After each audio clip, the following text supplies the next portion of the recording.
유쾌한 남자들의 시시콜콜 토크쇼 김프로쇼 지금 바로 시작하겠습니다. 저는 김프로입니다.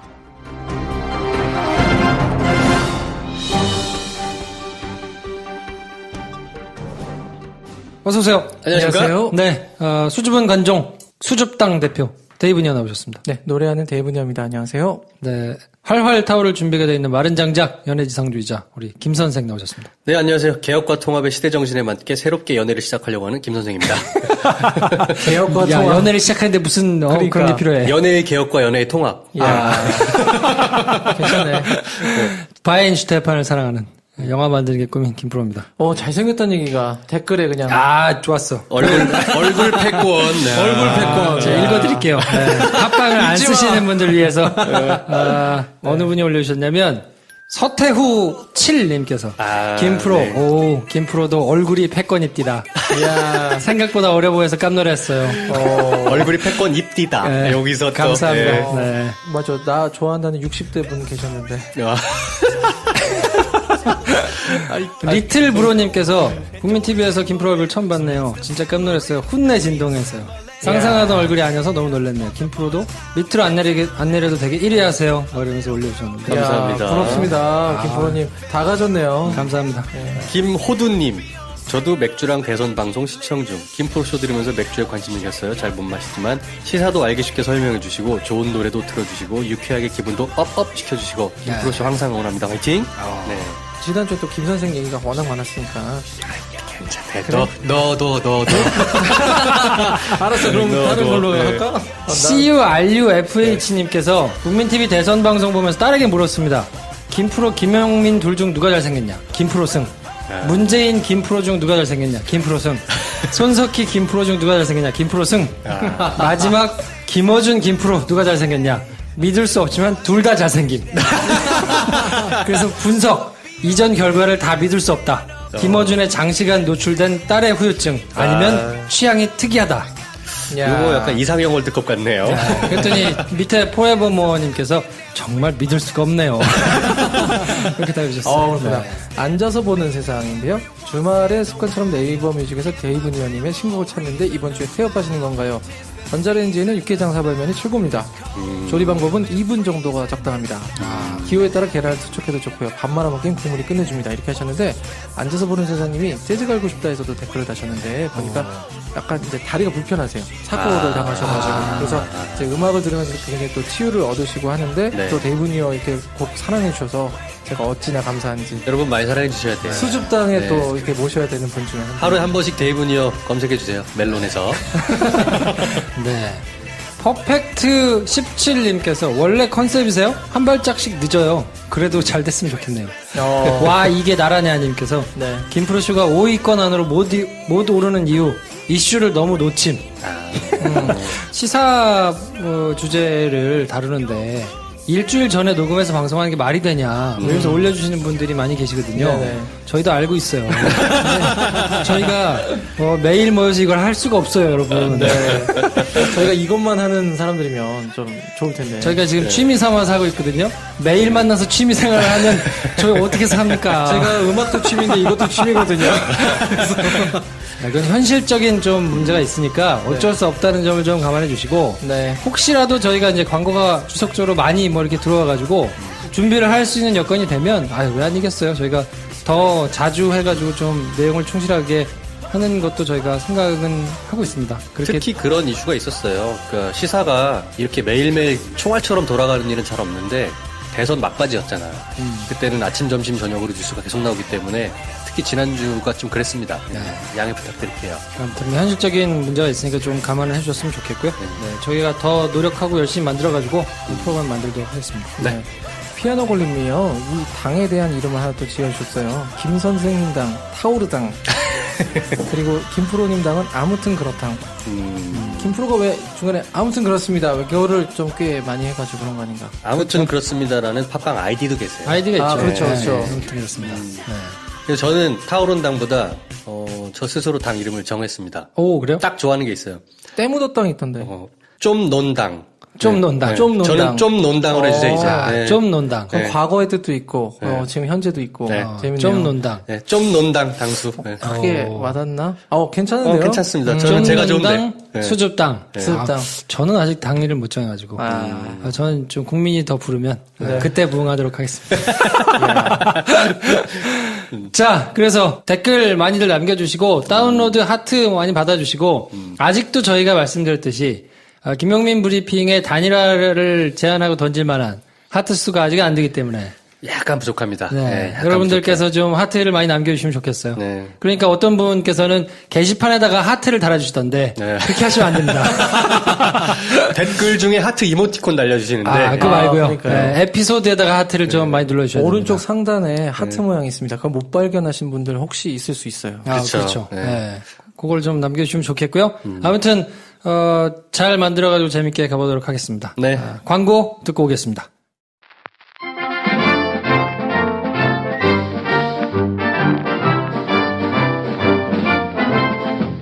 유쾌한 시사 맛있는 맥주 김프로쇼 화이팅.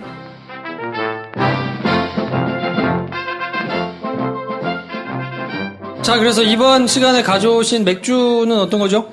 네, 독일의 맥주입니다. 마이셀스 바이스입니다. 아, 흔히 가시면 마이셀이라고 부르는 맥주입니다. 이거 저 시즌 1 때 한 거 아니에요? 시즌 1 못 들으신 분들 검색하셔서 마이셀 검색하시면 좋을 것 같습니다. 대빈이가 너무 지금 대충 가는 좀 경향이 있어. 아니요, 그렇지 않아요. 그렇지 않아요. 열과성을 다해서 준비를 해와야지 말이야. 열과성을 다해서 여러분들 아니, 지난주에도 갖고 온 거 갖고 오더니 이번 주에 또 지금 시즌 1에다 한 거를 그대로 하면 할 말이 뭐가 있어. 좀 그러지 마고.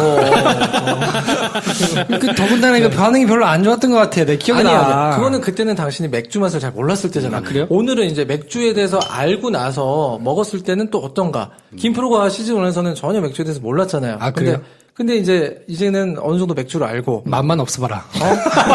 그렇기 때문에. 그리고 이게 또 의미가 있어. 뭐 원래 우리가 블루문을 사실 먹기로 그쵸. 했지만. 네. 예, 이 마이셀스 바이스는 블루문하고는 비슷하면서도 또 다른 약간의 정치가 있는 그런 맥주이기 때문에. 이것도 밀맥주죠? 네, 밀맥주고요. 비교해서 라거 좀 먹을 수 갖고 있는. 와.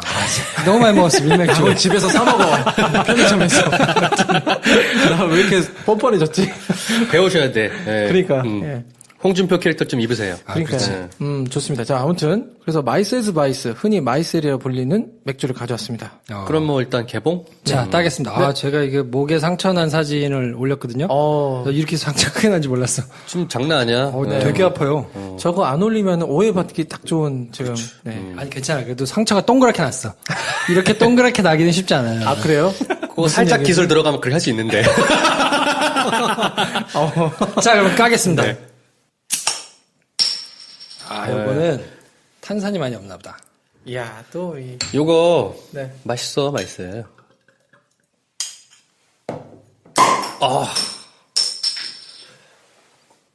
따라 드릴게.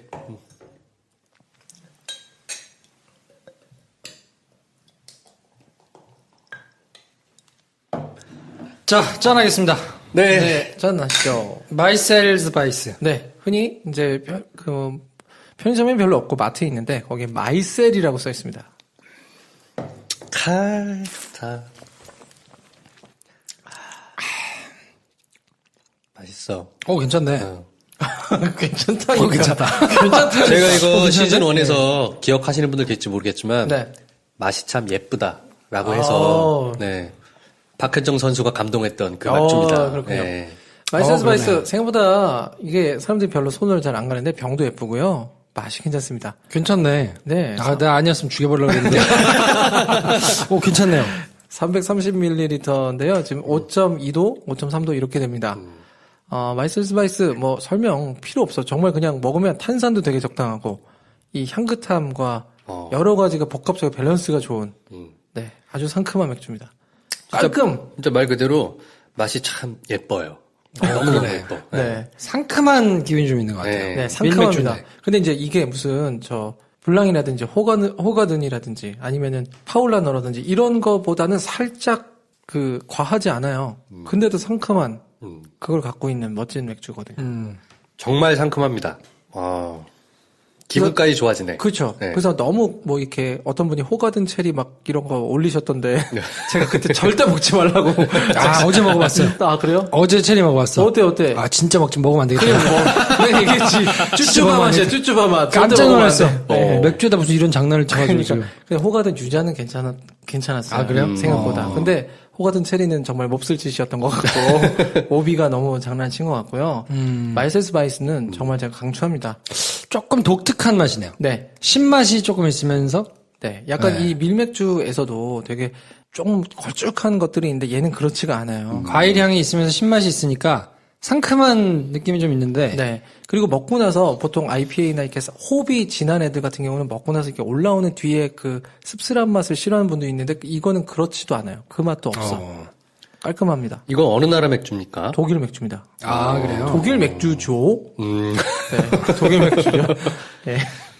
이 로고도 예뻐. 네, 로고도 예쁩니다. 저는 사실 나중에 한번 먹을 텐데 에델바이스 있잖아요. 네. 우리 에델바이스하고 마이셀스 바이스 두 개를 넣고 이렇게 마시면 참 행복하다.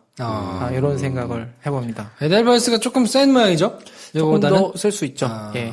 근데 이 마이셀스 바이스는 제가 처음에 먹었던 건 사실 인사동의 사과나무라고 아마 아시는 분들 많이 아실 거예요. 유명한 집인데. 인사동 초입에 있는. 예.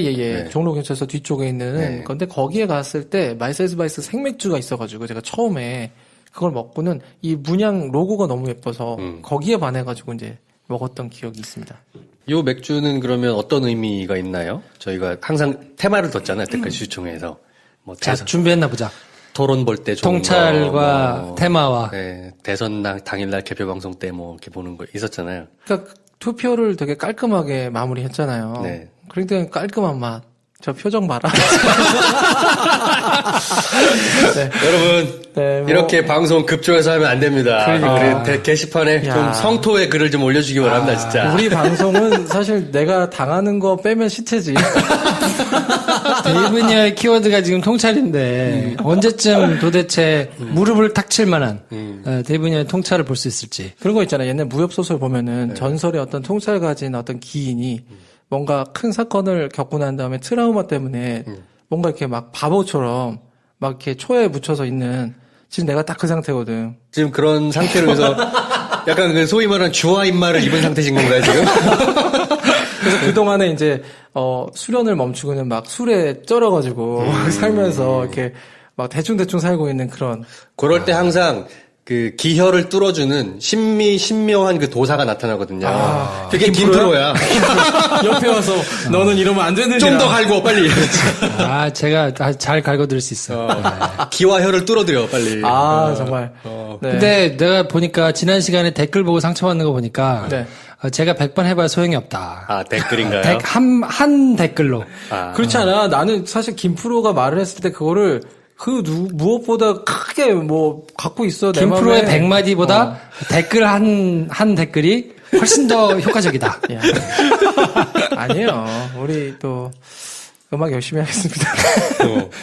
되게 사랑해주시는 음악을 사랑하시는 분들이 많더라고 댓글 보면. 그래서 자, 그렇죠. 이번 주에 어떤 노래입니까? 무슨 노래 이번 주에? 어제부터 이제 시작된 노래인데, 네. 오늘이란 노래예요. 오늘. 이 오늘이란 노래는 제가 좀 뭐 빠르고 경쾌한 거 한 2주 틀었는데, 또 그런 거에 편승해서 뭘 고를까 하다가, 네. 그러지 말자. 오늘이란 건 이제 저희가 딱 투표 끝난 다음날 첫 녹음했는데, 이제 오늘 두 번째 날이잖아요. 네. 어제 그 가사가 그래요. 수많은 어제가 쌓여 오늘을 이렇듯이 오늘이 쌓여서 내일을 만드니 오늘 어떻게 살아야 할까? 무엇을 노래할까? 나의 내일은 과연 어떤 것일까? 이게 사실은 이제 수많은 우리의 행적들이 쌓여가지고 오늘을 그러니까 우리의 민주주의에 대한 염원, 간절함, 걸음들 또 이렇게 촛불 민심 이런 사람들의 열망 이 모든 것이 다 쌓여서 많은 사람들이 민주화를 위해서 피와 땀을 흘렸잖아요. 그 오늘 그 노래 시즌 1 푸푸 그때 했던 노래 아닌가요? 그쵸? 네. 그것도 우라카이야? 여태 나온 거 다 우라카이야. 무슨 노래인 거야 지금? 배 안에 새로운 게 어딨어? 왜냐면 내가 오늘 그 노래 좋아했거든. 네. 아니, 그래도, 멘트를 준비했잖아. 이번 주 노래는 뭘 할까? 나름 준비했어. 준비한 거지. 준비를 하면 얘기할 게 이렇게 많다고. 마이셀스 바이스 딱 한마디 하잖아. 아니, 그냥 갖고 온 거거든요. 내가 지난번에 아무리 많이 준비해봐야 자 이제 그만하고 맥주 얘기 그만하고 해가지고 맥주 얘기 그냥 뭐 변명이 안 되네. 오늘 들어주세요, 오늘. 자, 네. 김프로, 어서 기어를 뚫어주세요. 자, 택도 없는 소리 하지 마시고. 자, 저희가 한 자릿수 들어가면 네. 노래를 만들겠다고 했는데. 맞습니다. 요 정도 속도라면 조만간 한 자릿수에 들어가는 거 아니냐. 이런 생각도 좀 들거든요. 네네. 전 뭐 6월 중순 안에 그래도 하지 않을까. 네. 얼마, 한 달 안에? 네. 그럼 여름풍에 댄스곡으로 해야 되겠네. 우리 그럼. 모르겠어요. 노래를 좀 만들어주세요. 시그널 음악도 좀 만들어주시고.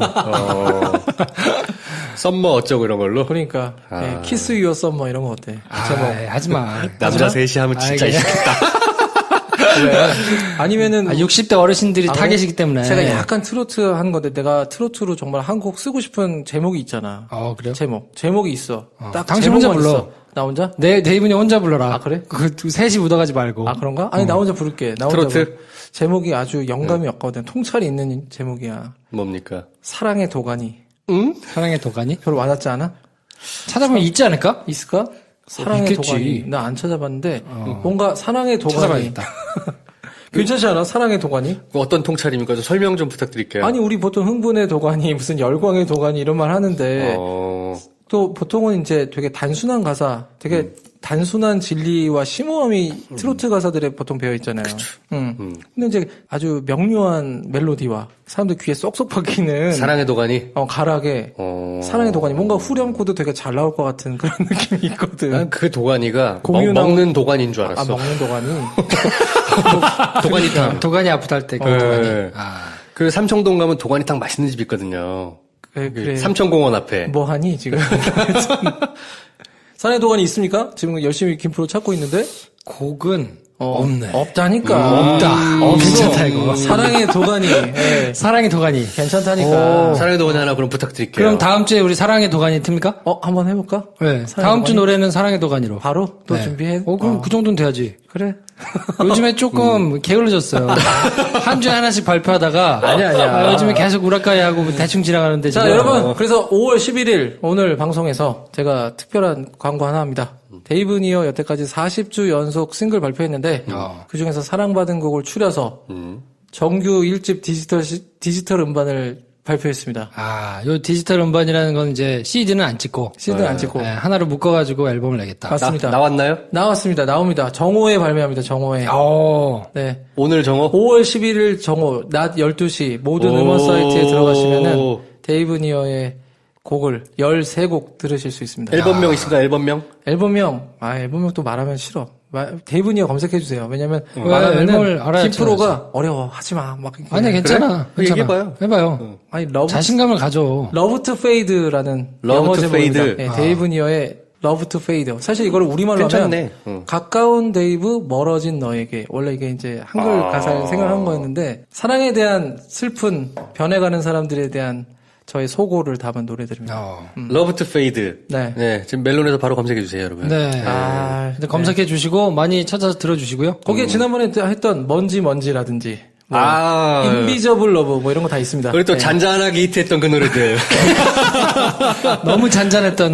그 잔잔한 반향을 일으켰던. 네. 먼지. 자, 그리고 다음 주 노래는 사랑의 도가니예요. 사랑의 도가니. 사랑의 도가니. 그래, 뭐 나의 귀와 혀를 이렇게 뚫어주신다면. 뽕짝도 괜찮으니까. 그럼요. 좀 충격적으로. 사랑의 도가니. 네, 뭐 기대 부응해야지. 그렇죠. 그리고 지난번에 보니까 어떤 분이 댓글 달아주셨는데 너무 피상적이다. 나 그거 읽어주고 싶었어. 그건 진짜 약간 내가 하고 싶었던 말이었어. 데이브 니어의 노래 가사에 대한. 올미님입니다. 참 그리고 이런 말 해도 되나 모르겠지만 이러면서 그냥 해보자면 데이브 니어님 목소리도 좋으시고 노래도 잘 부르시는데 노랫말이 참 아쉬운 경우가 많아요. 좀 추상어가 많은 느낌? 예를 들면 사랑, 추억, 시간, 기억, 슬픔, 행복, 운명, 그리움. 저 깜짝 놀랐습니다. 진짜 이거는 분석을 하신 거잖아요. 그러니까. 그런 추상명사나 노을, 파도, 꽃, 하늘, 이야기 같은 그런 이미지가 소진된 보통명사가 많이 쓰여서 편안하게 듣긴 좋지만 형상어가 구체적이지 않은 것 같아요. 그래서 뭐 이제 구체적으로 슬픈 밤바다 보다가 그거보다 이제 여수 밤바다가 더 개인적이지만 선명하고 굉장한 통찰이에요. 낯서니까요. 그래서 누군가 이제 추억을 낯설은 단어로 두드리는 가사 이런 거였으면 정말 좋을 것 같다. 그래서 제가 데이브 니어의 그 힘 중에 하나가 나름대로 좀 색다른 가사에 있는데 이미지가 소진된 그 가사들이 많다. 단어들이 많다. 약간 좀 특색이 그냥 없는. 네. 그러니까 그런 두려움도 있는 것 같아요. 저의 이제 그런 사랑에 대해서는 그런 얘기를 쓰면 쓸수록 뭔가 나의 숨겨진 이야기들이 들통나는 느낌? 네.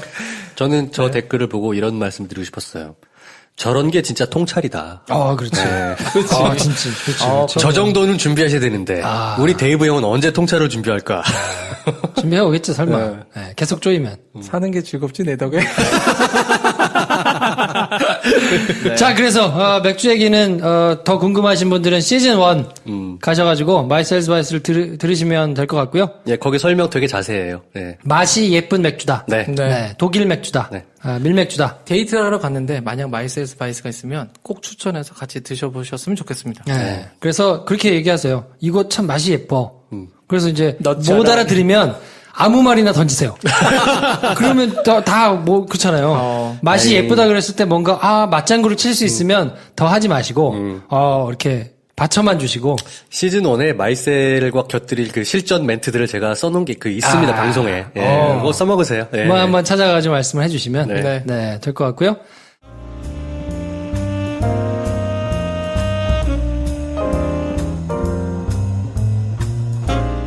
나뭇잎이 커지는 달 5월입니다.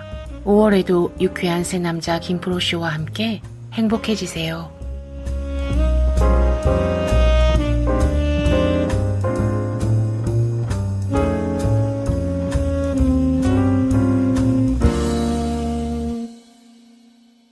자, 이번 시간에는 그래서 저희가 홍준표 후보와 안철수 후보의 패인이랄까 아니면 뭐 두 사람의 결과를 받아들고 나름대로 뭐 이렇게 생각이 든 게 있었다거나 어떻게 그 있습니까? 둘에 대한 어떤 우리 나름의 단상 네. 그런 건가요? 그렇죠. 항상. 자, 그래서 홍준표 후보 같은 경우에는 데이터를 좀 보면 대구, 경북, 경남에서 이제 1등을 했어요. 45.4%. 문재인 후보가 21%니까 거의 더블 스코어 이상이죠? 네. 경북은 48.6%, 문재인이 21.7%니까 이것도 더블 스코어 이상이고요.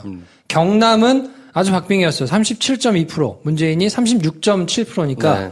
경남을 제외하고 대구, 경북은 야, 대구, 경북 정말 엄청나다. 네. 뭐 이러면서 이제 댓글을 달아주시는 분이나 내지는 뭐 페이스북에 글 올리신 분들이 많았는데 이거는 어떻게 보셨어요? 이 현상은? TK의 강고함. 저도 해석이 잘 안 돼요. 사실 그 동네 사람도 아니고 뭔가 그렇게 막 심각하게 어떤 거에 하나의 도그마처럼 빠져 살아본 적도 없어서. 근데 정말 아이러니했던 거는 우리 사드가 들어간 성주. 성주. 그거는 얘기가 성주도 홍준표 후보가 이겼어. 홍준표가 56.2%예요. 이건 도대체 어떻게 해석해야 돼? 문재인은 18.1%, 안철수 12%, 유승민이 6.9%, 심상정이 5.7%. 그러니까 이거 범야권을 합쳐도, 문, 안, 심을 합쳐도 이거 얼마 안 되는 거예요. 35%밖에 안 돼. 근데 저는 35%가 많다고 봐야 되는 게 아닌가. 그래요? 왜냐면 이제 지금의 전국은 뭐 이제 예전과는 굉장히 다른 상태지만 그런 얘기 있잖아요. 어떤 분이 뭐 글도 올리셨던데 그냥 짝대기나 막대기 갖다 놔도 홍준표보다 많이 나왔을 것이다. 오히려 홍준표가 표를 깎아먹었다. 뭐 이런 얘기를 하는 분도 있어요. 그러니까 30% 가까이 나오는 거를 지금 그만큼을 못 받았다 이렇게 하시는데 저는 이제 큰 변화의 물결에서는 좀 시간이 지나면 이건 해결될 문제가 아닌가 오히려. 예. TK 지역의 그런 바뀌지 않는 부분들 잘 해석이 잘 안 돼요. 근데 전통적으로 뭐 인천의 일부라든지 뭐 대구 경북이라든지 뭐 옛날 한나라당, 새누리당이 압승하던 곳들이 그대로 이번에도 상당 부분 뭐 승리한 거라. 네. 그러니까 자유한국당을 성주 같은 경우는 자유한국당을 지지하지만 사드 배치는 또 해결해 줄 걸로 기대한다고 하거든요. 예, 일단 그거 보고 이걸 어떻게 해석해야 되냐. 이걸 어떻게 해석해야 되냐. 뉴스 안 보시나?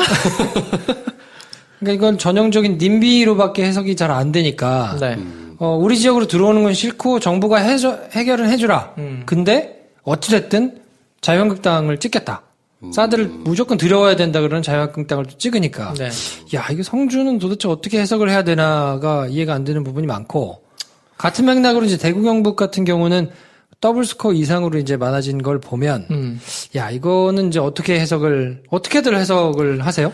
그러니까 일부러 해석을 해보려고 이해를 하려고 노력해보면, 일단 박근혜 대통령의 정치적 고향이 대구잖아요? 대구랑 TK잖아요. 여전히 탄핵을 반대했던 25% 전국적으로 보면 그 25%의 상당 숫자가 대구 경북에 있겠구나. 네. 그렇게 정도밖에는 전 그 이상은 이해를 못 하겠어요. 네. 그러니까요. 저도 이해가 안 가면서 하나 약간 다행히 여긴 거는 그 지역에서 문재인이 3등한 곳은 없다.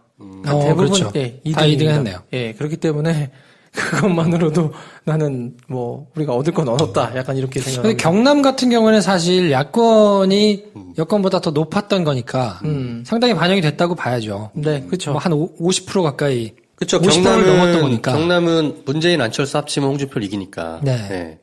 그거 지금 1등의 효과는 철저하게 그냥 홍준표 지사가 경남 지사였기 때문에 그리고 실제로 경남도의 그 여러 가지 도청의 어떤 공무원들이 힘을 쓸 수 있는 아름아름 힘을 쓸 수 있는 어떤 지역적인 기반들을 통해서 홍준표를 1등을 만들어 준 것 같고 그냥 전체 민심은 다 야권으로 상당히 넘어왔다고 보거든요. 그래서 경남은 오히려 야, 대구 경북의 이 공고함은 저는 그래서 이제 이번 대선 판사를 보면서 나름대로 그냥 혼자서 정리를 한 건 뭐냐면 특히나 60대, 70대가 홍준표 후보를 지지한 게 월등히 높았잖아요. 그렇죠. 50대도 문재인이었어요. 문재인이 높았는데 60, 70대는 압도적으로 높았거든요. 네. 과연 이게 어떤 거를 의미하느냐?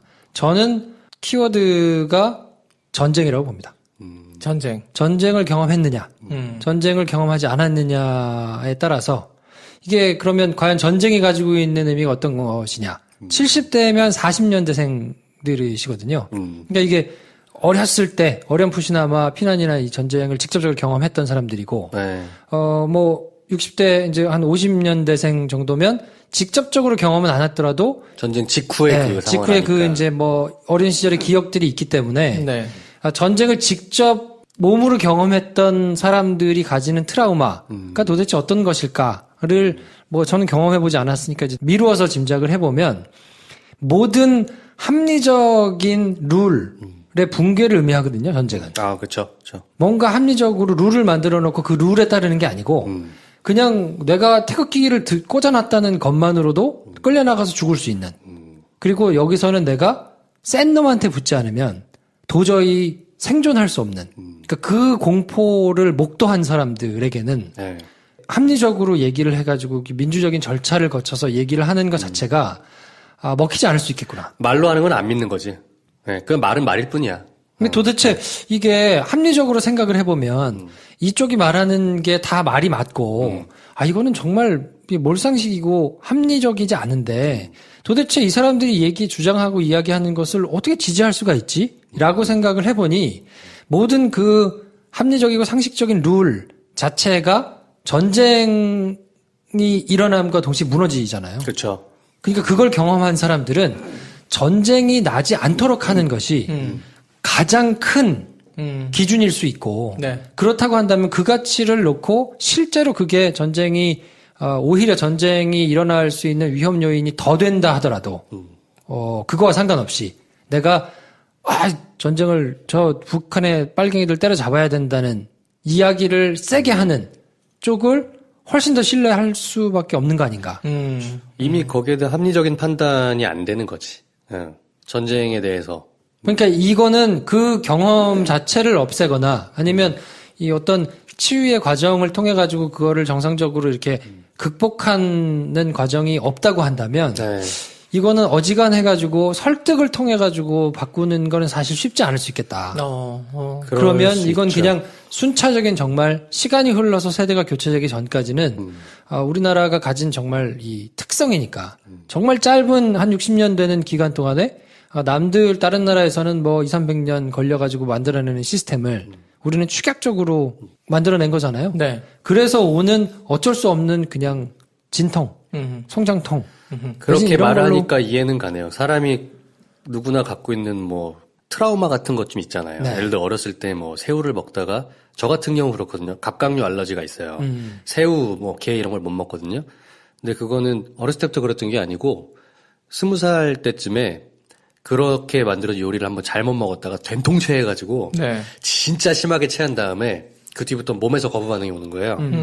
그거는 말로는 설명할 수 없는 거예요, 그냥. 아무리 뭐 이렇게만 하면 낫고 저렇게 하면 낫고 개가 몸에 얼마나 좋고 다 필요 없어.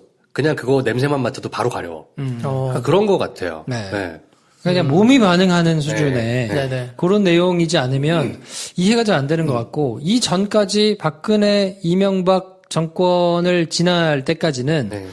그 전쟁에 대한 트라우마에다가 플러스 가난에 대한 공포 내지는 이제 그런 게 좀 같이 섞여 있었던 것 같아요. 네. 그래서 이게 한 40, 50대 뭐 요렇게까지 뭔가 양극화가 심해지는 이런 거를 겪으면서 네. 양극화가 본격적으로 심해지기 시작한 게 이제 집값 뛰고 뭐 노무현 정부 들어서면서 그런 현상들이 이제 막 두드러지기 시작했으니까 그 사람들이 보기에는 그래도 내 나름대로 예전에 어렵게 살다가 동네에서 같이 뭔가 이렇게 쭉 성장해가지고 동네 사람들에 대한 기억, 공동체에 대한 기억이 있다가 이게 이제 없어지기 시작하면서 옛날에 대한 향수와 더불어서 뭔가 이 양극화가 심해지는 거에 대한 원인이 참여정부에서 급격하게 벌어졌으니까 네. 얘들이 이 아마추어리즘 때문에 생긴 거 아닌가라고 이제 생각을 좀 했었던 것 같은데 이게 이명박 박근혜 정부를 지나면서 이게 구조적인 문제고 이게 어느 정권에서 실정을 했다 그래서 생겨나는 문제가 아니구나라고 어느 정도 자각을 한 거 아닌가. 그래서 그냥 그 먹고 사는 문제는 어느 정도 조금 거친 것 같고 이게 부패한 세력이 잡았을 때 무능해가지고 양극화가 더 심화될 수도 있겠구나. 그러니까 원인은 복잡한 것 같아요. 전쟁 얘기도 있고 아까 뭐 가난 이런 것도 있고. 근데 저희가 말하고 싶은 거는 그것들은 어쨌건 그 60대 이상의 이제 어르신들에게는 일종의 인생에서 상처잖아요. 그렇죠. 지우기 힘든. 근데 제가 말하고 싶은 건 이런 거예요. 좋은 정치는 상처를 치유하는 방식으로 정치가 행해져야 되는데 박근혜, 이명박과 소위 말하는 자유한국당 이 시리즈들은 그 상처에 자꾸 소금을 뿌리는 방식으로 자기 표를 얻어갔잖아. 그렇죠. 그게 나쁜 거지. 그럼요. 네. 그러니까 못된 짓인 거야. 그러니까 이 양반들은 자꾸 상처에 소금을 딱 뿌리니까 저 사람이 내 의사인 줄 알고 저쪽을 찍는 건데 사실은 그게 아니라 약을 발라주고 그거를 잊혀지게 만들어주는 게 좋은 정치인 거잖아. 그렇죠. 네. 네. 공포를 계속 자극하는 거야. 너 이런 상처 있지? 내 말 안 들으면 상처 소금 또 뿌린다? 이런 식으로 자극을 계속 하는 거잖아. 그럴 수 그러니까 있죠. 앞으로 20년은 더 봐야 되는 거 아닌가 싶은데요. 시간이 걸릴 수밖에 네. 없겠다는 생각이 좀 들어요. 그리고 저는 이제 약간 좀 재미있는 혼자 무슨 좀 그러니까 딴 생각을 한번 해봤는데 왜 그럴까? 왜 강원도 산간 지역이랑 약간 대구 분지 지역이 그런 약간 보수성을 가졌을까? 옛날 그 지리 시간을 좀 생각을 해봤는데 우리 호랑이 이렇게 등 쪽에 보면 태백산맥이 있잖아요. 네. 그리고는 그쪽에서 아래쪽으로 소백산맥이 나오고 그렇지. 그 위에 뭐 차량산맥이라고 이제 충청도 가르는 이런 게 나오고 뭐 북한 쪽은 낭진산 뭐 이런 거 낭림산맥 뭐 이런 거 있었는데 약간 그 전쟁이 나도 이 평야가 있는 전남이나 그러니까 이런 쪽은 부산이나 바닷가를 끼고 있는 쪽은 뭔가 이제 뻗치고 그러니까 열린 느낌들이 있어. 근데 이제 산간 지역, 태백산맥과 소백산맥의 사이라든지 아니면은 뭔가 이런 영동 우리 높새바람 부는 오른쪽 이런 데들은 약간 다른 데로부터 고립이 돼 있어서 전쟁이 나고 나서도 잔류한 나쁜 예를 들어 군인들이 막 해코지를 하면서 막 가는 일이 굉장히 많았을 거란 말이에요. 옛날에 지리산이나 뭐 이제 그런 태백산맥 소설에도 보면은 있는 것처럼 그런 것 때문에 상처도 꽤 많고 폐쇄성도 좀 더 있을 수 있겠다. 약간 이런 생각을 했는데. 지리적인 그러니까. 접근. 그럴 네. 수도 있죠. 네. 네. 그러나 뭐 약간 반론을 던지자면 고립된 걸로 치면 제주도만한 데가 없잖아요. 그리고 제주도만큼 또 현대사에 상처를 받은 데도 없고 제주도가 그렇게 보수적이냐? 안 그렇거든. 거긴 합리적인 판단을 해요 이제. 그러니까 대구 중국 사람들 때문에 잘 살잖아. 아무튼. 네. 국가에서 뭐 제가 지리적인 거는 이제 약간 양념으로 네. 또 던져본 건데. 근데 하여튼 이번에 홍준표 후보는 그 소금을 열라 뿌리는 식으로 후보 유사를 했잖아요. 네. 그러니까 예외 없이 늘 그래왔듯이. 그러니까 25%의 성공, 이번 25% 득표는 그 사람에게는 자기가 거둘 수 있는 득표치의 맥스를 해낸 거라고 봐요. 네. 아주 나쁜 방식으로. 네. 근데 예를 들어서 만약에 대구 경북 지역도 문재인에게 전체적으로 정말 찬성을 하는 표가 나왔어. 그러면은 우리 사회는 분명히 좀 좋은 건가요?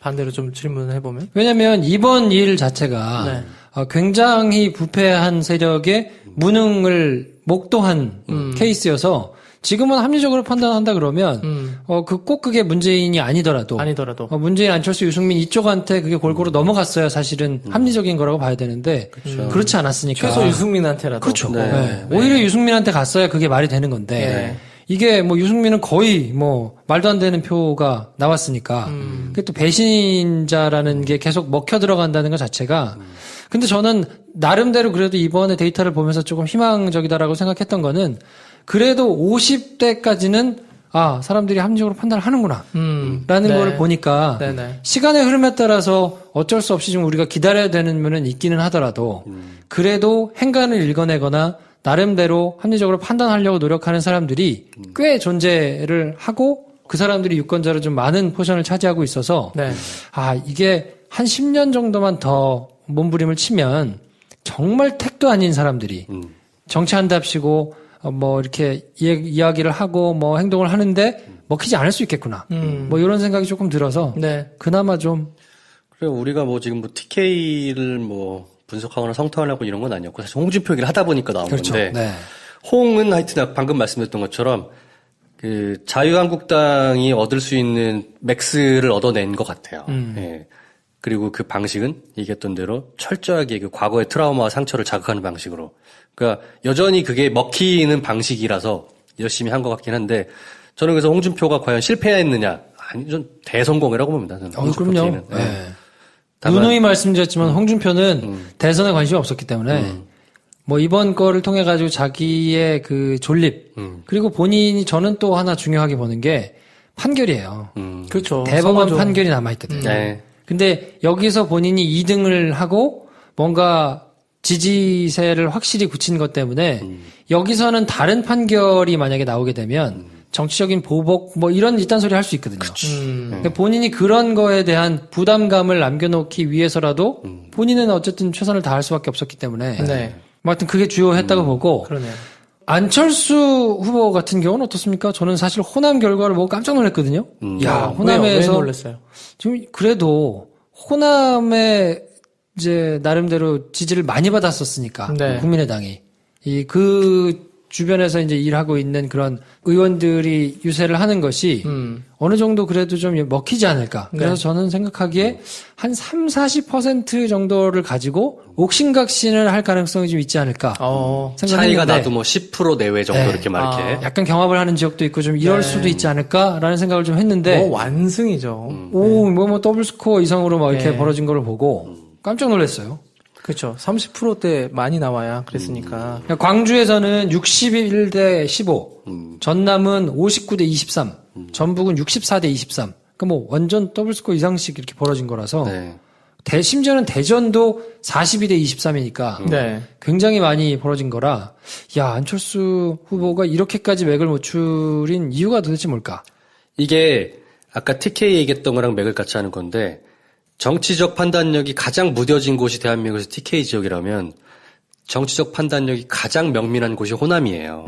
네. 대한민국 항상 유권자 중에. 전략적 투표를 하는 네. 곳이니까. 전략적 투표라는 것도 항상 민주화라는 기치 하에 그 방향성으로. 그러니까 호남에서도 판단을 하신 거예요. 안철수와 문재인이라는 두 카드를 놓고 볼 때 과연 누가 선명한 진짜 개혁이냐, 선명한 진짜 정권 교체냐를 정확히 판단한 거지. 그리고 이쪽은 대충 판단하는 경우가 없어요. 4.13 총선 때 보면 국민의당으로 100% 밀어주잖아요. 네. 밀어줄 거면 확실히 밀어줘. 그 판단이 이번에 대선에 문재인으로 갔다라고 보는 거죠.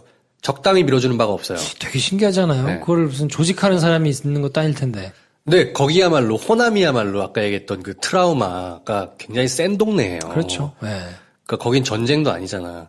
광주라는 사태를 겪었던 거잖아요. 광주는 전쟁이 아니고 내 나라 군인들이 우리 세금 받아 키운 애들이 우리를 죽인 거예요. 트라우마의 강도가 훨씬 세지. 그런 트라우마가 극복되면서 이렇게 명민한 판단력을 갖게 된 호남 민중들의 정치적인 의식은 대한민국은 굉장히 큰 축복이라고 생각합니다. 저는. 네. 여튼 안철수는 그 정치적으로 올바른 판단력을 가진 사람들의 마음을 얻지 못한 거예요. 그분들의 마음을 얻기에는 수가 너무 낮았던 거지. 자, 그러면 안철수 후보 같은 경우는, 얘기한 대로, 뭐 10%대로 떨어지지는 않았지만, 네. 21%라는 되게 애매한 사실 수치란 말이에요. 네. 이거를, 좋게 해석하면, 그래도 꽤 많은 지지를 받았다라고 해석할 수도 있고, 또 일부에서는 호남에서도 완전히 망했고, 그게 한계다 너의 네. 뭐 이렇게 보든가. 뭐, 어디서도 1등한 곳이 25개에서 하나도 없기 때문에, 이거는 정계 은퇴를 해야 되는 거 아니냐라고 공격하는 사람들도 이미 있단 말이에요. 안철수 후보는 어떤 결정을 할까요? 은퇴 안 할 거라고 보죠. 정계 은퇴라는 게 글쎄요 왜 해야 되죠? 본인이 어쨌든 국회의원직은 내놓겠다고 했잖아요. 국회의원이 뭐 다시 도전하면 되는 거고. 정계 은퇴라는 거는 그렇게 누가 시켜서 갈 거는 아닌 것 같아요. 그렇게 어마어마한 패배 책임이 있지 않는 이상은. 그러면 노원에 다시 나올까요? 글쎄요, 노원 잘 모르겠고. 이렇게 물어봅시다. 국민의당에서 그러면 안철수 말고 딴 사람이 대선 후보로 나왔으면 이만큼 얻었을 것 같아? 못 얻어. 네. 누가 나올 거야, 국민의당에서. 왜 그렇죠? 손학규 만덕산. 덕산 형님 있잖아요, 덕산 형. 뭐, 국민의 정당 끝나지, 그냥. 네. 야, 우리 사실은 손학규 같은 경우는 옛날에 기독교 쪽에서 엄청나게 밀었던 사람이에요. 옛날에 그 사람이 청년일 때 영국에 이제 유학도 보낸 게 그 기독교 그 NCC라고 하는 약간 진보적인 단체에서 장학금을 줘서 키우려고 했던 그런 사람인데 그 사람이 영국에서 이제 정치학하고 우리나라 와서 이제 교수하고 있을 때 컨택이 돼서 김대중이 불러가지고 이렇게 됐는데 이 사람이 바로 김영삼에게 갔지. 그러니까 이렇게 이런 그때부터 꼬인 거예요, 사실은. 그때부터 만덕산의 이 저주가 지금까지. 손학규 우리 형님은 참 안타까워요. 그러니까 그래서 사실 뭐 말 그대로 진짜 안철수 아니라 다른 사람이 나오면 뭐 그 정도라도 얻었겠냐? 못 얻었을 것 같고. 못 얻지. 예. 네, 사실 이번에 호남이 현명한 판단을 한 거지. 어떻게 보면 안철수 지지자들에겐 지금 우리의 이제 멘트들이 되게 좀 열받는. 만약에 국민의당 그 지금 의원들이 민주당의 잔류한 상태로 문재인이 잡았다 그러면 꽤나 답답한 상황이 그렇죠. 예. 펼쳐질 수도 있을 것 같아요. 네. 그러니까 생각해 볼수록 문재인이 이제 대표일 때 당내 정리를 정말 깔끔하게 했다는 생각이 들어요. 그게 뭐 자발적이든 타이든 이제. 국민의당이라는 당이 어떻게 생겼는지를 한번 보세요. 거기는 안철수라는 대선 후보와 호남의 지역 의원들이라는 두 개의 세력이 이렇게 서로의 필요해서 딱 결합이 된 거예요. 그렇죠. 옛날에 네. 동교동계 뭐 이제 있던 네. 분들이나 박지원을 필두로 하는. 호남 의원들은 왜 그랬냐면 문재인 후보 체제에서의 문재인 대표 체제에서의 개혁 공천으로는 자기들이 공천을 받기가 난망하니까 어딜들 가야 되니까 나온 거고 당을 만들었으면 어쨌건 대선 후보를 내야 되기 때문에 당시 문재인에게 굉장히 삐져있던 안철수 둘이 이렇게 결합을 딱 한 거잖아요. 그렇죠? 그래서 결과적으로 보면 저는 안철수 후보가 문재인 후보랑 똑같은 카피를 그 다음날 똑같이 말했어도 당선됐을지도 모른다. 이런 생각을 해요. 뭐냐면 무슨 중간에 본인이 중도 얘기를 굳이 하는 거예요. 저는 안철수나 그 갑철수나 MB 아바타 얘기처럼 보수와 진보의 이 싸움으로 지금 아무도 끌고 가지 않았는데 본인이 중도를 얘기하려고 하다 보니까 보수와 약간 진보의 싸움처럼 만들어 버리고 전선을 보수를 이제 뭐 홍이든 이렇게 포지셔닝을 자기가 해준 거야. 자기 말로. 그리고 자기는 중도라고 했는데 중도의 어떤 컨텐츠가 전혀 없는 상황이 가니까 차라리 내가 국민의당 후보로서 되게 진보적이고 새 정치를 하겠다라고 만약 문재인의 워딩을 가지고 똑같이 말만 했어도 아마 호남이 문재인에게 가지 않았을 것 같다는 생각이 들어요. 그러니까 확장성 면에서는 사실 안철수가 나쁘지 않았었는데요. 괜찮은 카드였죠. 그렇죠. 근데 갑자기 보수의 표를 얻으려고 너무 애를 쓴 게 저는 좀 페인이 아닌가 이런 생각이 들어요. 그렇게 볼 수도 있겠네요. 오히려 선명하게 저는 국민이 원하는 대로 합니다. 보수도 뭐 저것도 아닙니다. 이렇게 얘기할 필요가 없이 그냥 처음엔 그렇게 얘기했죠. 보수입니까 진보입니까? 진보입니다. 저는 뭐 상식파입니다. 상식파입니다. 그렇지. 근데 그거 자체가 사람들에게는 그럼 도대체 뭘 하려는 건데? 그럼 제3의 그러니까 자기는 언제나 제3지대라는 거를 이제 뭔가 하려고 했잖아요. 그러면 그 제3지대가 되게 명확하거나 그게 뭐 학계든 아니면 일반 시민들이든 그걸 봤을 때, 야, 저 길로 가면 이거 뭐 보수 진보 다 필요 없고 저 길만이 최고다라고 갈 수 있어야 되는데 그거를 설명을 아무것도 해주지 않았잖아. 그 실체에 대한 고민의 결과물은 사실은 없었던 것 같고. 그렇죠. 의욕만 있었고, 그래서 내가 뭔가 새로운 정치를 한번 해보겠다라는 그 선의와 의욕은 있었는데. 네, 그렇죠. 그거를 오랜 기간 본인이 생각해서, 요것이 새정치, 내지는 이것이 우리가 지향해야 될 바다라는 본인의 철학이 만들어지기 전에 사실 정치를 결정했던 것 같아요. 그렇죠. 네. 그러니까 20, 30대에서는 그래도 표가 낮지 않게 나왔는데 이거는 이제 이미지의 어떤 참신함이라든지 뭔가 기대를 그래도 갖게 만들고 있다는 거죠. 김프로 얘기를 제 나름대로 그냥 해석해서 정리를 해보면 앞뒤의 문제인 것 같아요. 동전의 양면 같은 건데 동전의 앞면이 예를 들어 이런 나라를 만들고 싶다라는 비전, 뒷면이 그래서 내가 해야 된다. 이게 뒷면이라고 치면 이런 나라를 만들면 정말 좋겠다라는 비전이 그 내가 해야 되겠다라는 뒷면을 이끌고 가야 돼요. 그게 맞는 순서예요. 근데 안철수 후보는 내가 해야 되겠다라는 게 뒷면이 되어버렸어. 그래서 내가 할게. 그 뒷면에 보면 이런 나라는 좋은 나라가 있는 것 같아. 이거 국민들이 다 알아봅니다. 욕심의 명분을 계속 갖다 붙이니까 바로 알아봐요. 어렵죠. 아, 저 사람이 뭘 하겠다기보다는 내가 하겠다가 더 앞서는구나. 알아봅니다. 그러면 선택받을 수 없어요. 뭐 그 기회가 상당 부분 이제 있었다고 보고 지난번 대선 같은 경우는 사실 그런 게 없었잖아요. 그래서 바람이 더 컸을 수도 있고. 네. 근데 이제 어쨌든 양보를 하고 그 뒤에 뭐 국회의원이 되고 시간을 쭉 지나면서 그래 그러면 이야기하는 새 정치가 어떤 것이냐, 어떤 것을 하고 싶은 거냐를 볼 수 있는 시간이 있었는데 본인이 뭐 여러 가지 단지 정당이 작아서뿐만 아니라 본인의 그런 내공 내지는 그 가지고 있는 개인기가 조금 부족하지 않았나 싶은 생각이 좀 들고. 근데 이 구정치의 세계에서는 아까 제가 얘기했던 동전의 앞뒷면에서 내가 해야 되겠어가 앞서는 경우가 대선에서 되는 경우가 왕왕 있었어요. 제일 대표적인 사람이 김영삼 대통령. 컨텐츠 없는데 내가 하면 되겠어가 앞섰던 사람이잖아요. 네. 박근혜, 이명박 다 마찬가지였어요. 그러니까 과거의 정치에서는 그게 나름 통했던 방식인데 이제는 그게 안 통한다는 거지. 왜냐하면 정보가 너무 많이 오픈돼 있어요, 이제. 네. 그리고 정보를 확인할 수 있는 방법이 어마어마하게 많고 저 사람의 실체가 뭔지를 우리가 앉은 자리에서 어느 정도는 확인 가능합니다. 그러니까 그런 식의 꼼수는 안 통하는 세대가 돼버린 거예요.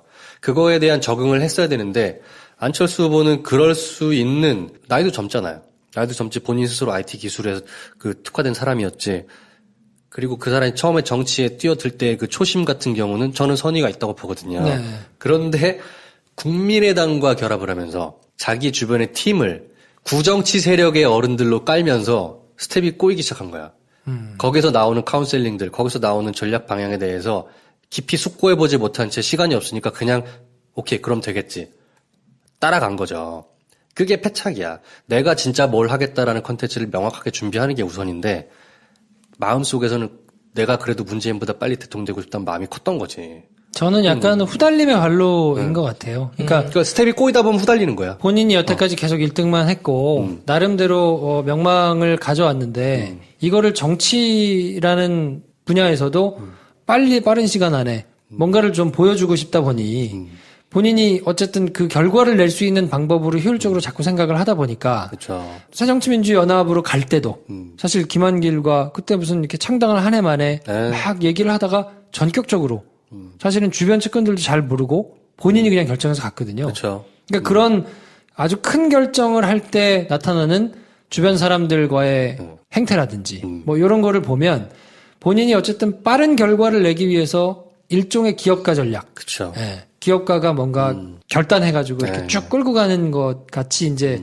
했는데 사실은 정치는 이제 기업을 운영하는 거하고는 전혀 다른 메커니즘으로 돌아가니까. 완전 다르죠. 네. 예. 사실은 이 결과보다는 명분이 훨씬 더 예. 정치에서는 중요한데 예. 그 명분을 명확하게 잘 못 만들어 갔던 것 같고.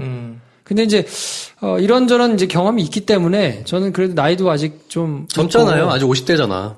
본인이 가진 또 선이나 이런 자질이나 이런 것들은 또 아주 뭐 없다고 생각하지는 않거든요. 네. 예, 그러니까 지금 시간을 잘 겪어서 여태까지는 명분보다는 결과를 만들어내고 싶어 하는 조바심이 훨씬 앞서가지고 행동을 하느라고 일을 결과적으로는 그르친 면이 좀 있는데 이제부터는 명분을 놓고 가치와 철학을 놓고 만들어가는 거를 학습을 하면 네. 학습 능력은 좀 있는 사람이어서 저는 어저께가 이제 떨어진 날이 안철수 개인사에게는 굉장히 큰 변곡점이 됐을 것이다. 예. 근데 예측하기는 앞으로 이제 안희정, 이재명 무슨 등등이 있기 때문에 그리고 아예 역사적 정통성이나 뭐 민주화 운동에 대한 뭐 참여 이런 경험도 없고 이런 것들은 아마 계속 발목을 잡을 것 같아요. 미래적으로는 저는 해외 유학파라든지 뭐 문화예술계라든지 이런 사람들도 뭐 검사 출신 아니더라도 변호사 출신 아니더라도 앞으로도 굉장히 후보로 많이 나올 거라고 앞으로는 보는데 당분간 뭐 김 선생 말한 20년 동안은 안철수가 약간 계속 불쏘시개만 하지 않을까 약간 이런 생각을 전 해요. 제가 만약에 안철수 씨 스텝이나 정치적인 어떤 얘기를 할 수 있는 상대라면 그럴 리는 없지만 새 싸움에 골몰하지 마라. 그렇죠. 절대. 내가 몇 명을 데리고 있는지에 집착하지 마라. 대신에 내가 얼마나 가치 있는 비전을 갖고 있는지에 좀 더 집중했으면 좋겠다. 그러면 더 가치 있는 비전을 갖고 있는 사람에게 표가 갑니다. 안철수 씨가 뭐 이재명, 박원순보다 이기지 말란 법이 없어요. 정치란 건 제가 계속 관찰하면서 보니까 예전엔 정말 정치에 관심 없었는데 최근 몇 년 동안에 너무 박근혜가 나를 열받게 해가지고 보고 있는데 태도와 명분이 결과를 만들어내는 세계예요. 결과를 만들기 위해서 태도와 명분을 교묘하게 가려지지가 않아요. 아, 그렇죠. 네. 그렇죠. 그래서 내가 어떤 세력을 잇고 예를 들어 그 대부분이 말한 것처럼 IT 예술계와 문화예술계를 탁 엮으면 그래도 대한민국의 몇 %를 업고 가는 거니까 싹 싸워볼 만하겠다. 그런 새 싸움에 골몰하지 말라는 거지. 새는 명분과 태도가 갖춰지면 언제든지 붙어요. 전 안철수 씨가 그렇게 좋은 정치인이 돼서 돌아와 주기를 나름 바랍니다. 네. 아, 그럼요. 자질이 훌륭한 사람들이 많이 모여가지고 선의 경쟁을 하는 거는 그렇죠. 자질이 아예 안 되는 사람들이 와가지고 협잡하는 것보다는 훨씬 나으니까요. 훨씬 낫지. 지금의 아픔이 어쨌든 좀 나름의 성숙의 계기가 됐으면 네, 좋겠어요. 그렇게 됐으면 좋겠어요. 근데 저는 안철수 보면서 이번에 나도 할 수 있다라고 벼르기 시작한 사람들이 꽤 많을 거다. 저는 약간 이런 생각이 들었어요. 저 정도면 나도 하겠는데 뭐 이런 건가요?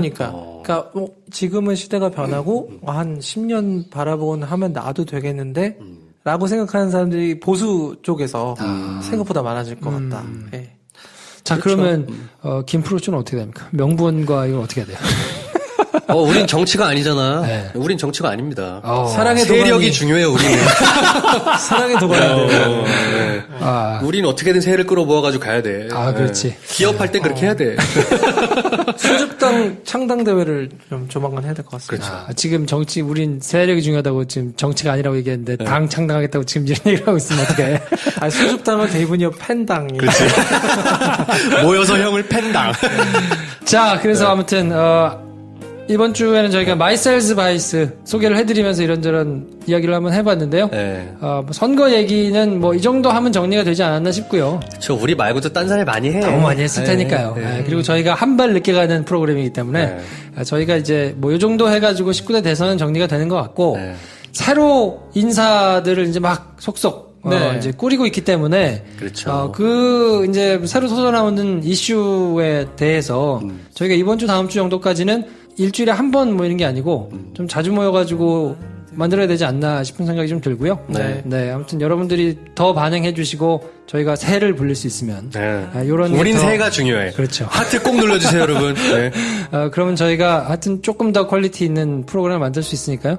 더 많이 도와주십시오. 저희는 다음 시간에 또 다른 주제 가지고 찾아뵙겠습니다. 다음 시간에 뵙겠습니다. 감사합니다.